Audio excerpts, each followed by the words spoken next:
What's up, guys? Welcome to the show. Welcome to episode 200. 200. Oh, yeah. Are you going to sing for our listeners? No, but we've been talking about this episode literally for like months now, I think. I thought you were going to sing a song in celebration. No. Sarah has a really good voice. She used to be in a band. No. And I'm always trying to get her to sing. Was never in a band. Maybe episode 400, you'll do it?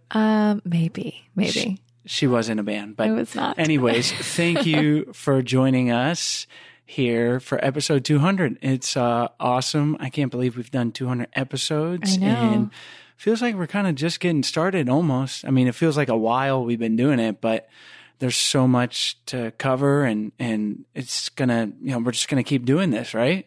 Keep doing it forever and ever. I was going to sing another song there. Forever, ever. Isn't that Sing a song? it. No. Oh, man. Was that Biggie? Biggie Smalls? You're going to rap? You're going to rap? Yes. Wow. I will. You guys are in for a treat. Sarah's going to rap. Episode 400. Stay tuned. Oh, man.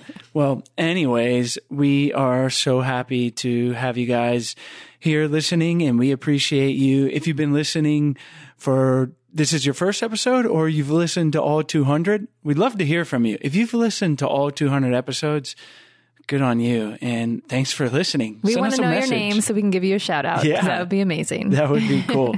Yeah. Thank you guys so much for tuning in. And we have a great show for you today where we welcome a return guest, Diane Barth. She is a clinical social worker and psychotherapist in private practice in New York City, where she also teaches and consults with other therapists. And we talk about how to navigate our relationship with our in-laws. And this can also be our relationship with our own parents. But it's certainly an area that everyone is going to have to deal with, even if you're not married, but you're just dating someone, I'm sure, interacting with the parents. And there's a lot to learn about that interaction, not about just about how you work on that relationship, but it's going to reflect on your own relationship with your own parents. And that, as we know, will tell you a lot about who you are and how you relate with your partner.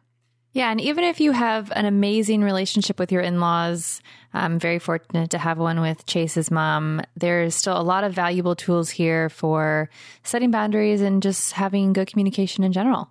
Yeah. So enjoy that. And Sarah has a special announcement about a retreat that we got going on later this year. We have just released our Florida couples retreat, which is going to be in our hometown of St. Petersburg, Florida this fall in October 9th through the 13th. And we'll be staying in downtown St. Pete, and it's an amazing city. If you guys have not been there, we really encourage you guys to go to our website and check out all the details about the retreat. We'll be doing daily relationship exercises led by a therapist, as well as tons of fun activities, an art mural, a sunset cruise, paddleboarding, the beach, museums. There's just so much to do. So we would love for you guys to check it out on our website, idopodcast.com. Up at the top navigation, you'll see couples retreat. And for the next 2 weeks, we have early bird special pricing. If you have any questions, please send us an email. And we really look forward to doing this retreat with you guys.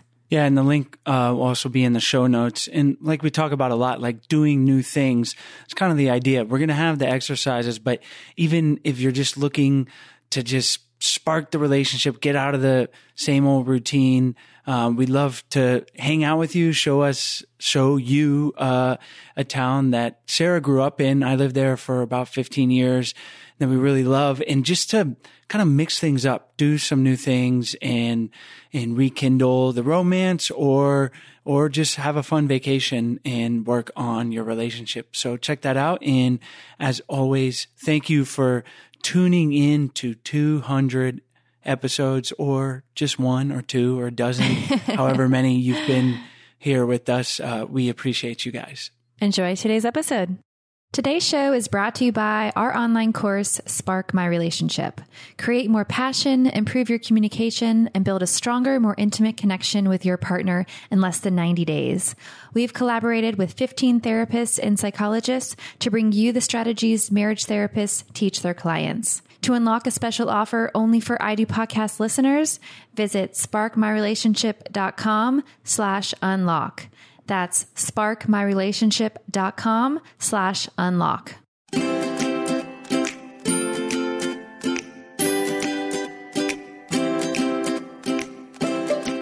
Hi, Diane. Thank you so much for joining us back on the show. Hi, Sarah. It's a pleasure to be here. If our listeners haven't heard your previous episode with us, why don't you start off by having you tell us and our listeners why you enjoy helping people improve their relationships? Well, I guess it starts with the fact that I became a therapist because I have been interested in what makes people tick ever since I can remember. And relationships are sort of the basis for a lot of what makes us who we are. And starting from very, very young and then moving on into adulthood, into adult relationships, and then relationships with our own children. What I'm also really interested in is the fact that relationships change all the time, and that so often we think, we're going to get into a relationship and it's going to be solid and set and secure. And that's really, I've never seen it happen. What I've seen is relationships change and we develop over time. And I really love helping people figure out how to be together in those changing relationships. We love that. And that's why we always got to do the work. Like, they're hard in general, and then they're always changing. And so the work never really stops, even in happy, content relationships. And today's topic is especially not in happy, content relationships. Yes. Right. Yes. No. And today's topic is one area that everyone will have to deal with, and some it's going to be harder than others. And I love the quote of you can choose your friends, but you can't choose your family. And this kind of goes along those lines. And that is how to navigate relationships with the in-laws. And in particular, we could start off by talking about how we can navigate a relationship with a helicopter in-law. So the in-laws that kind of feel like they're always in your face, in your business, and trying to interfere, interact with your relationship. Or if you have kids, that's certainly another dynamic. So let's jump right in and talk about maybe the first steps to addressing the issue there. Well, I think the first steps are actually so complicated because, when you first meet the people who are going to become your in-laws, everybody's on best behavior. But what actually happens is that you start to have relationships with your in-laws, and they start to have relationships with you that are in some ways really reflective of your relationships with your own parents and their relationships with their parents and their relationships with their children. And your relationships with other people in your life. So one of the things that happens in relationships with in-laws is that we get involved with the person we are getting involved with. We don't think we're getting involved with their parents. And their parents are often not the same as they are. And what almost nobody thinks about when they think about in-law relationships, and I've worked with, in-laws who are the parents and in-laws who are the children. And what nobody seems to sort of take into account initially is that all of these relationships take work. They're not, you didn't fall in love with each other. The people who are in love are not the parents and the spouse. And you have to figure out how to interact in a way that really develops a relationship. So most people go into in-law relationships with expectations and assumptions. And one of the first things I do with couples who come in for to work on their own relationship, but also to deal with struggles with their in-laws, is I help them start to pay attention to what some of those assumptions are.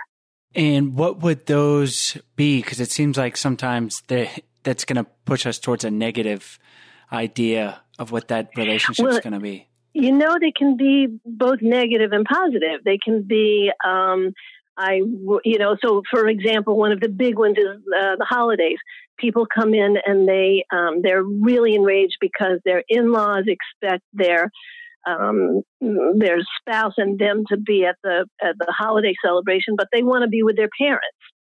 And everybody has an expectation about what this married couple should be doing.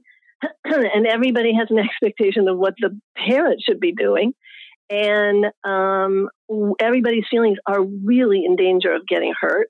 And actually, I'll even back up, because it even starts for a lot of couples with weddings, where let's say, in fact, I was just working with somebody whose mother was very involved in the wedding planning, and who this young woman expected her mother-in-law to be involved. Now, lots of people would be thrilled that their mother-in-laws weren't involved, but this young woman wanted her mother-in-law to be as involved as her mother.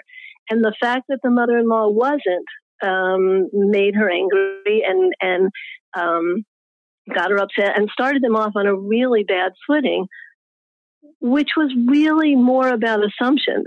And I happen to know, because we've sort of teased it out over a period of time, the mother-in-law was actually trying to not be too intrusive. And so she was holding back. The young woman was feeling like the mother-in-law just didn't care. And one of the things that I talk with people about all the time is that these assumptions can be dealt with quite easily if you start to communicate to each other about it. So if the young woman had been able to say to her mother-in-law, "I would really love to have you be involved. Is that something you'd be willing to do?" The mother-in-law could have talked about, that she didn't want to be intrusive, but that she would love to be part of the wedding. Who would have thought a little bit of open communication goes a long way. Right. Yeah. Right.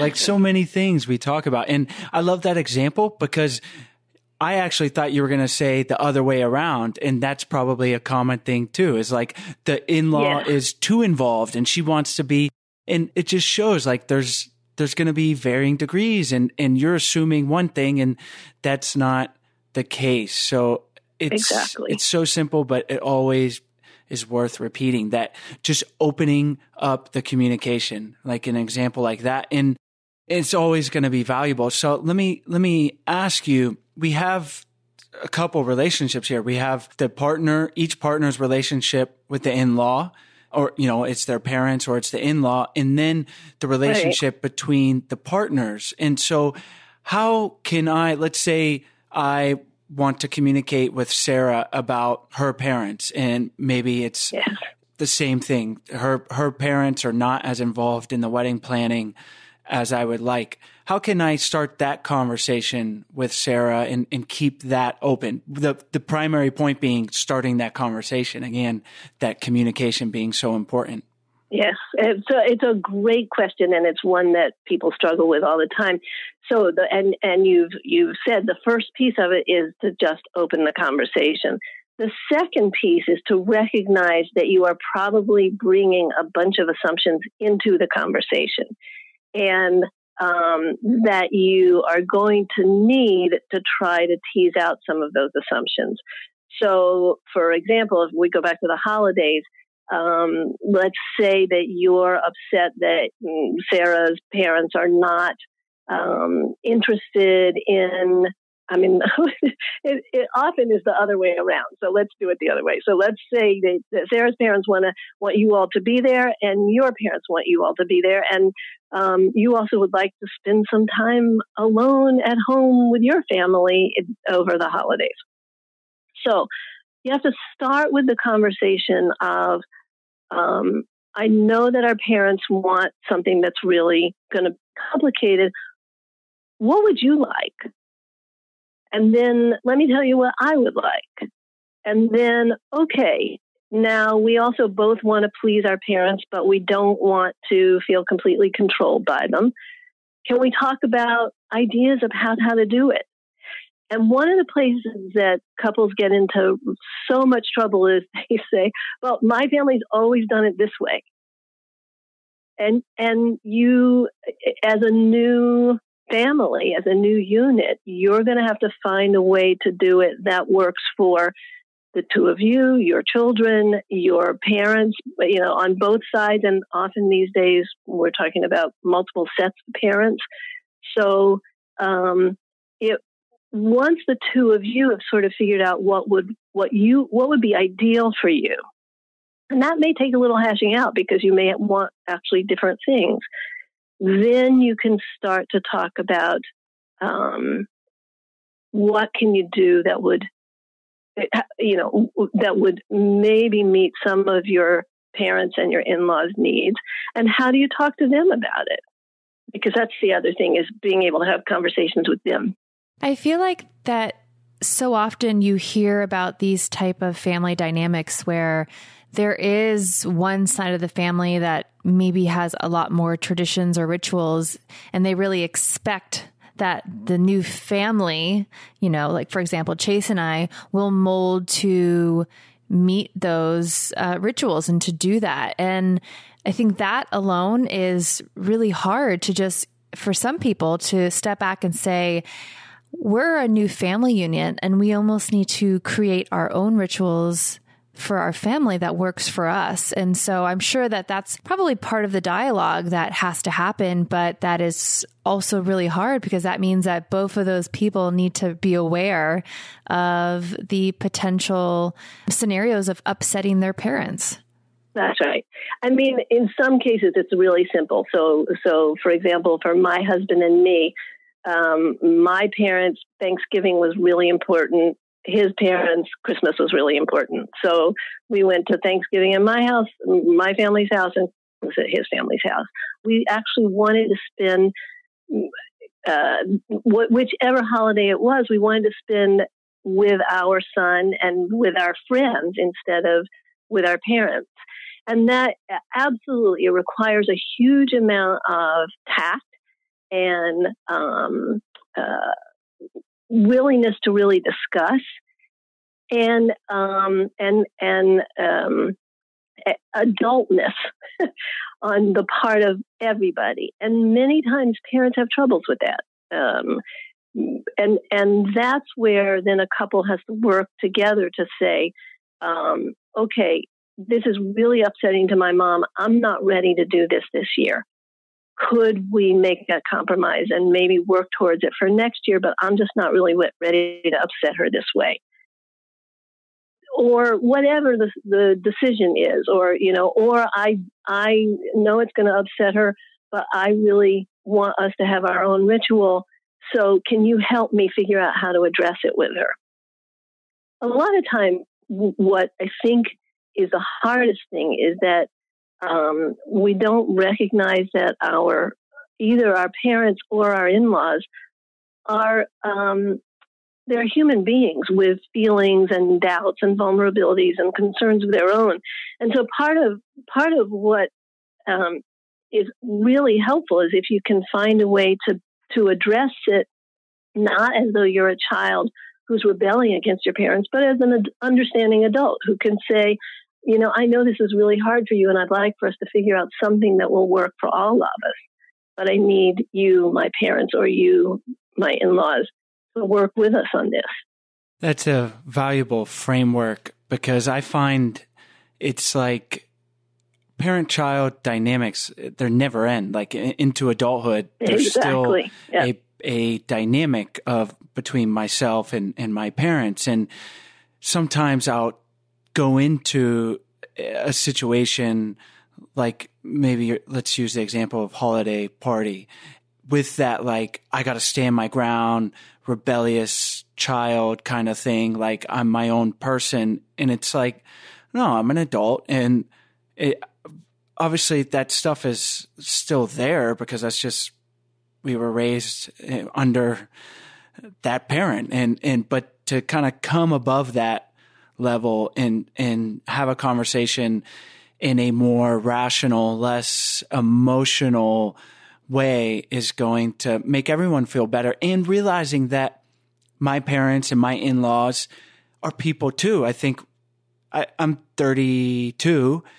I still feel like my dad and my mom's son. Like you're like stuck in this, like this vision that I'm a child kind of, I don't know. It's for lack of a better description. That's what it is. And I am, but I'm also an adult with my own kid but that they are people too. And I think about this sometimes, like I'm the age that my parents were right now when I was a 5-year-old boy, which is crazy. Like, and that's a good perspective to have too. And it opens up so many things, but empathy and, even just you talking about choosing where we're going to go for the holiday dinner. I flashed to Stella, who's 3 now, but like when she has a family and she's like, hey, mom and dad, I'm not coming home for Thanksgiving because I'd really that'd be like crushing.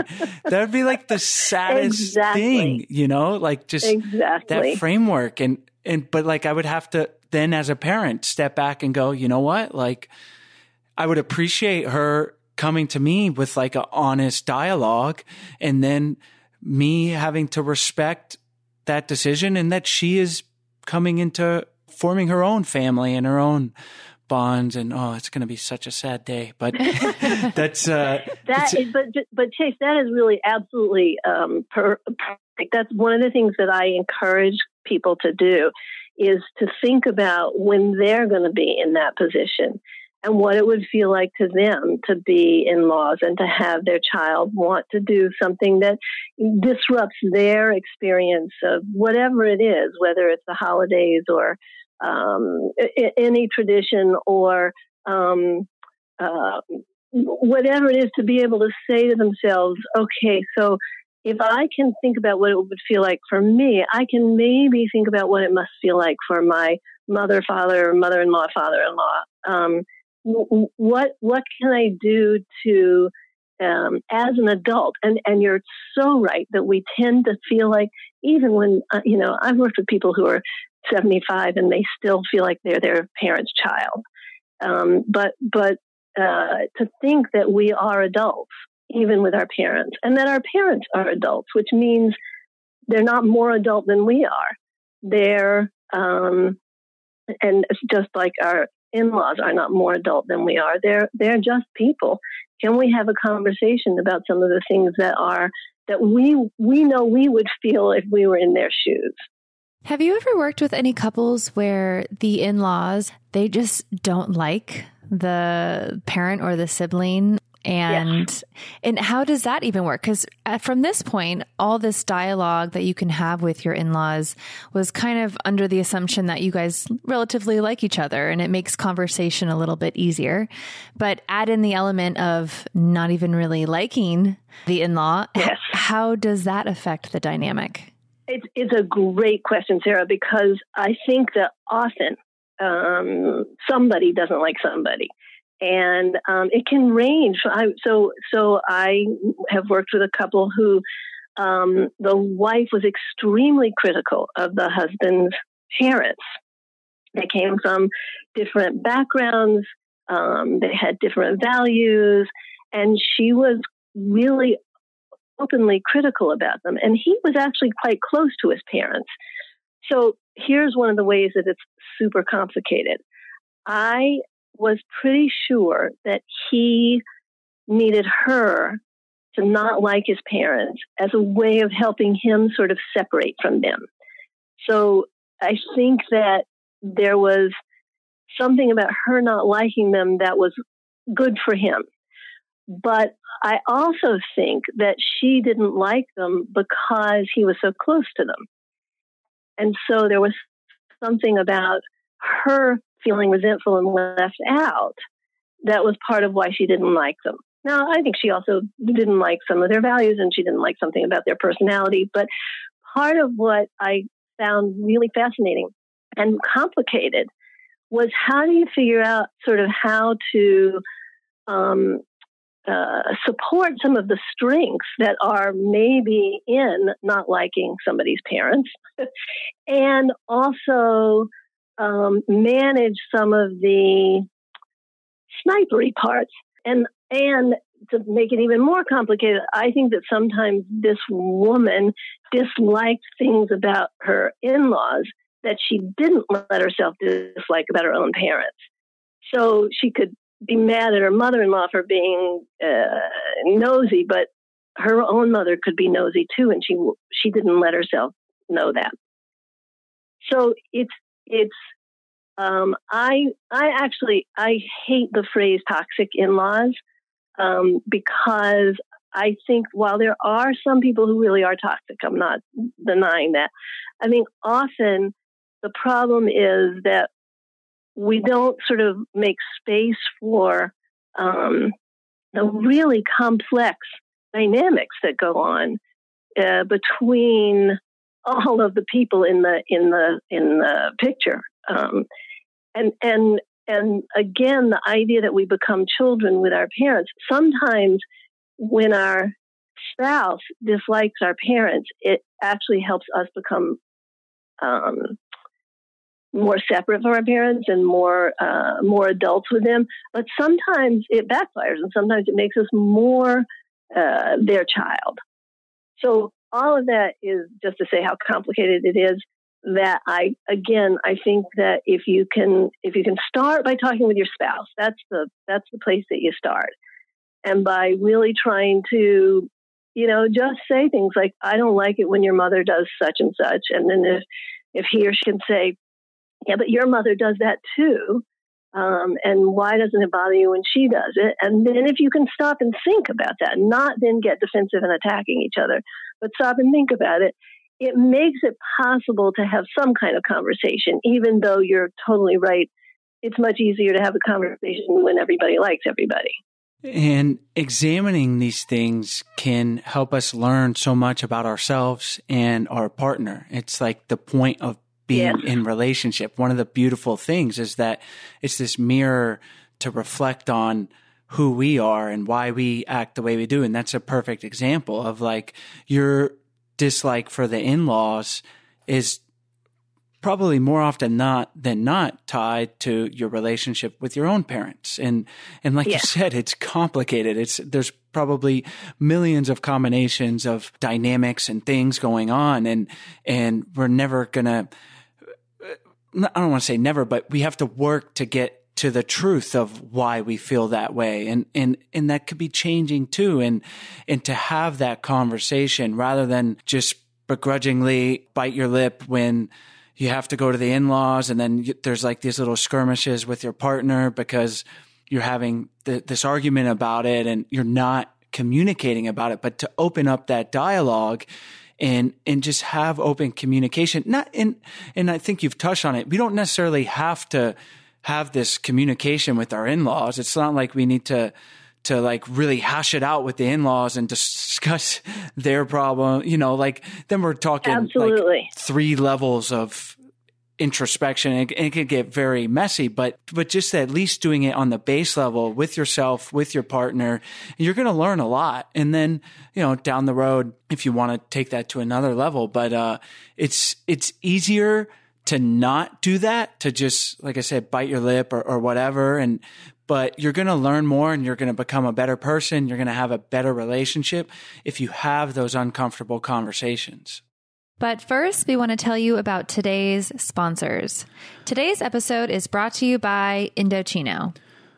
All right, guys, I'm pretty excited about today's sponsor, Indochino, because they are a made-to-measure menswear company. And if you haven't seen pictures of me, I'm 6'3", I got long arms, skinny legs, skinny waist. Freak of nature. I wouldn't describe it as that. I'm kidding. But they make made-to-measure suits, shirts to your exact measurements for an unparalleled fit and comfort.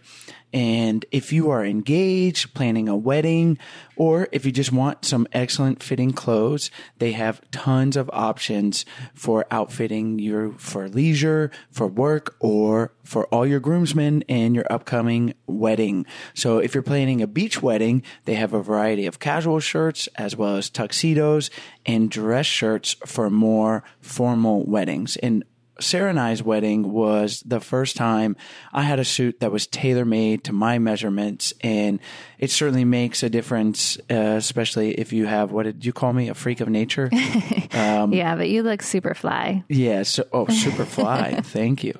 So if you got a wedding coming up, or if you just want to look super fly, as Sarah says, check them out, because they have also a wide selection of high quality fabrics and colors to choose from, with the ability to personalize the details, including your lapel, as Sarah corrected me in the first recording. Take three. Take three.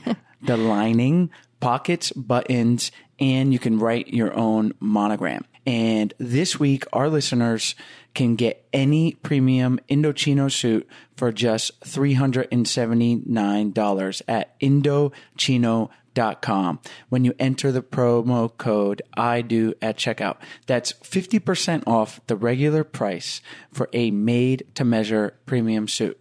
Plus, shipping is free. That's Indochino.com, promo code IDO for any premium suit for just $379 and free shipping. Get this incredible deal for a premium made-to-measure suit. Once you go custom, you don't go back. Today's episode is also brought to you by our course, Spark My Relationship. You're listening to the podcast, so you probably want to create more passion, improve your communication, and build a stronger, more intimate connection with your partner. And if you can do it in less than 90 days, even better. We say it all the time on the show. A mediocre relationship is easy, but a passionate, authentic, and satisfying relationship takes work. It doesn't just happen on its own. And that's why Sarah really did all the heavy lifting on this. And you created this course with the therapist that we've had on the show to really help you with the specific tools, exercises needed to create the lasting and positive improvements, rather than just listening to the show and not really implementing them. This is a great way to have some accountability in a structured format to put the tools that we talk about on the show into practice. You can do this in 90 days. You can do it from home, and it is self-paced. So it is perfect for turning up the heat in your relationship, having some fun together, and really revolutionizing your intimacy and communication. And like Chase mentioned before, we've worked with 15 psychologists and therapists to bring you the strategies that marriage therapists teach their clients. And just some of those strategies are how to eliminate unhelpful old habits, develop mindful awareness to help improve stress management, learn healthy and successful communication tools, create a deeper, more intimate bond, and strengthen your couple microculture and future together. So for our listeners only, we are offering a special promo for the course. You can find it at sparkmyrelationship.com/unlock, and you can access a special pricing just for you guys. So again, check out sparkmyrelationship.com/unlock for your special promo. Check it out. Don't waste any more time. Do it. For sure. And also, it may be easier in the moment. It's not easier long term. Because, you know, if there's something that you don't like. So there's an example from Isabel Allende, one of her books. I never can remember which book, but where she goes over to her son's a house, which is, she has the keys to, they live near each other. She goes over and she moves the furniture around because she doesn't like the way they've got the furniture. And then she leaves, and you know, it's a very close family. They're all sort of on a compound, and they spend time together. And she babysits for the kids. And but the wife gets more and more upset because every time she comes home, the furniture's been moved. And Isabel Allende writes that she knows that she shouldn't be moving the furniture, but she just can't help it because it doesn't look right in the places that they've got it. So she goes over and she moves it again. They move it back and she moves it again. And eventually the son says, you know, you have to stop. This is not okay. And that is one of the things that I think does sometimes need to happen. Sometimes there needs to be a conversation where the child of the in-laws actually steps into set a limit or set a boundary. But sometimes the in-law needs to do it. Sometimes it needs to come from the daughter to the mother-in-law or to the father-in-law. That, you cannot bring so many presents every time you come to see our child. Or if you're, one of the big ones is, and my mother-in-law used to do this also, if you're trying to not have your child eat sweets and your in-laws feel like, but every child should have ice cream. And what is a little ice cream going to hurt? And this is part of your belief system. And she's totally countermanding it and stepping on your toes. It's really complicated, but the best way to go into it is to have a conversation person to person. The problem is, of course, sometimes in-laws, the parents of your partner, feel that they get to treat you like you're a child because they're the adults. And so if you go in really angry and storming like a kid, then they're going to still act like you're just a kid. But if you go in like you're an adult and you're talking not to your own parents, but to another adult, somebody who maybe is a colleague or an acquaintance, not a friend, but somebody who you are trying to explain why you feel the way you feel, you're going to get a lot more headway. You still may not get them to stop giving your kids sweets, but you will get more headway in the relationship. And that is really important long-term in terms of your relationship with your spouse and or your partner and with your children. And as you said before, with yourself. I like the fact that you mentioned boundaries, because that type of communication will solve, or at least attempt to solve, a lot of future issues. And especially if you have kids, like that example you gave, where it'd be like any number of things, the gifts, the sweets. I'm sure that happens almost universally, that there's a discrepancy between what the in-laws are doing and what you would like to see done. And sometimes it's not a big deal. But sometimes it is. And if you were explicit and say, hey, use our daughter, Stella we don't want her to get ice cream because we're trying not to have that a big part of her life. So if you could please not take her to get ice cream, and maybe next time take her to get frozen yogurt. I don't know, healthy alternative, whatever. Like if you feel you need to feed them to show your love, here's an alternative, and then explain why, because you don't want to hurt the feelings of the in-law in your communication. Like, don't do it because I said so. And if you do it again, you're not going to see the kid. Like that could be how they take it. Instead, explaining, setting up the boundaries in an open communication. And then in the future, everyone kind of knows where you stand, and hopefully that boundary doesn't get crossed, and there's not like this gray area, and you're not like seething because you haven't communicated and you're like, oh, every time Stella comes home, she's hyper and bouncing off the walls because the in-laws gave her ice cream. I hate when they do that, and it builds up resentment, all this stuff that open communication would just solve. Well, I'm sorry to be a little negative here, but it doesn't always solve it. And you have to be prepared for that part of it too. That sometimes, so I say to couples all the time that what's super important is respect. They need to respect each other. They need to respect their parents, and they need to help their parents learn to respect them. And strangely enough, I think boundaries are really, really important, but rigid boundaries actually interfere with respect.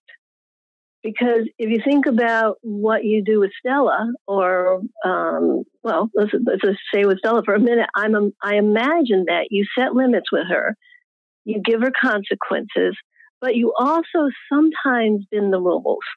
You sometimes accept that at this point, she's just really, maybe she's scared to follow a certain rule, or she just needs something else.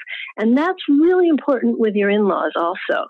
It goes back to recognizing they're human, and if there's somebody who's really, really always crossing you, it's a different story, and we can talk about that for a minute. But somebody who just wants to give your kid ice cream, even though they know that you don't want it. One of the things you can do is come up with other activities. You can say, how about you take her to the park today, or how about you take her to the zoo today, or and she may get ice cream in the process, but at least it's not a trip to somewhere to get ice cream. You've sort of negotiated a little bit and compromised a little bit, but you've also given them a place where they can express their affection, but not necessarily in a way that feels bad to you. 100%. That I totally agree. And yeah, boundaries, I should have been more clear. Definitely is not going to solve everything, but will prevent a lot of headaches of not talking about it. It's like that within the relationship of like, if you don't communicate with your partner what you want, like they're not a mind reader or like what you dislike. Exactly. Like I shouldn't get upset with Sarah if she's not doing something, because I think she should just do it. And that's the way that she should be. It's like, I need to communicate that directly in a, non-confrontational manner rather than assume that she's going to do it a certain way to appease me because that's just what she should do. Right. Exactly. And exactly that. The more you talk, the more you set the sort of the example for yourselves to keep talking. So to go back to a younger couple, the more they are able to start talking to both sets of parents, or all, however many sets of parents and step-parents there are, the more they then are going to be able to do it as time goes by and other things happen and it becomes more complicated.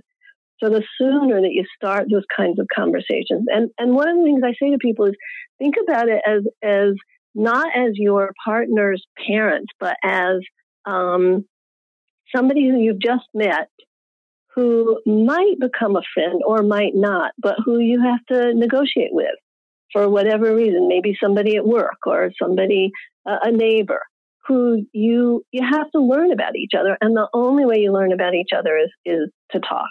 Is there any other common challenges that you see among in-laws, or any advice that you could give our listeners to help navigate any specific situations that you commonly see? Well, I think we've covered the assumptions idea, but there are all sorts of assumptions that people have to navigate. The assumption that so for the in-laws, the assumption that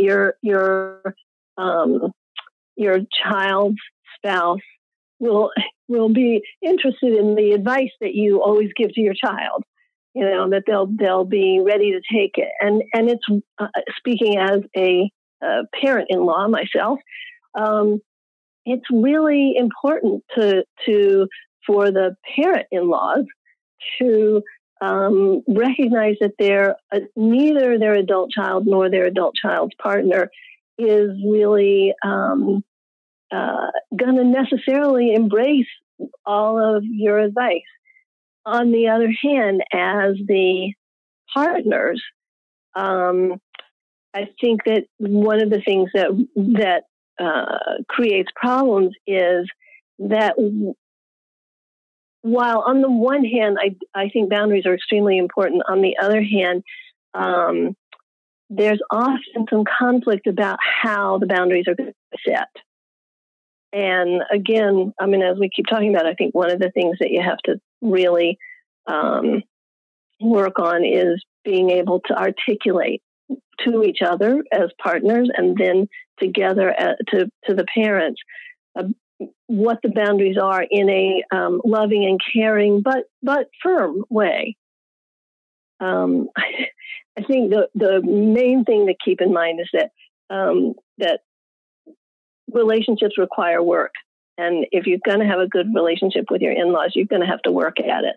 That is a very important thing to keep in mind. And before we finish up, Diane, I just want to talk about the example you touched on. But what if we have an in-law where we are really just bumping heads and they are not respecting us. And we talked about boundaries, and it's okay if they're pushed a little, but they're just really disrespecting those boundaries. And there's a lot of conflict there. How can we navigate that kind of situation? That's a really good question and a really hard one. I think that, again, it depends on the couple. But where I would start, even with in-laws who are just not being respectful, I would start with trying to understand what their relationships with their parents have been, and usually your partner can give you some insight into that, and to try to think about So here's where you have to be the adult in the situation. So to try to think about what you could offer them that they might be trying to get from you through this kind of refusal to respect you. And I'll tell you one example from my life. My mother and my husband were not well matched. They did not get along. And so they would actually fight with each other, and I would get really upset. And at one point, finally, my mother said to me, if you would stay out of the middle, we'd figure this out. And I thought that was it was very hard for me, but it was a very smart thing for her to say. She didn't exactly say it nicely, and it wasn't a really easy conversation. But in some ways, one of the things that we also have to remember is that while we need to present a united front, we also need to each work out our relationships with all of the different parties. And so it's hard to give a generic, sort of rule here, because it really is about working it out with each individual. But I think starting with the assumption that the person is not a bad person, they're just trying to do something that you don't want them to do for reasons that you don't understand. Well, Diane, that is a great place to wrap up and a great perspective to take forward, because like you said, these things are complicated. There's not a one size fits all answer that you can give us and our listeners, but you've given us some great tools to take into practice and into these dynamic relationships. So thank you for that. Thank you for coming back on the show. So let's finish up by having you tell our listeners where they can find you online, and then we'll say goodbye. Okay, and it was a pleasure, as always. You all are wonderful, so thank you. You can reach me at dianebarth.net. That's probably the easiest way to get me. Excellent. Well, we'll have the link to your website on our show notes page on our website at idopodcast.com. And like Chase said, thank you so much for coming back on the show. Thank you. It was fun. Thank you. Hi guys, we hope you enjoyed today's episode. As always, all the links are in the show notes page as well as on the podcast description. And while you're on our website, we encourage you guys to check out our 14-day Happy Couple Challenge. We send you an email for 14 days with simple, doable challenges to help strengthen and improve your relationship. And on our website, we also have a bunch of free resources for your relationship. So we encourage you to check those out. We also have our Love Tribe on Facebook. We encourage you guys to join the tribe and be there for support for each other. If you have questions or just need some relationship advice, we are all here for each other.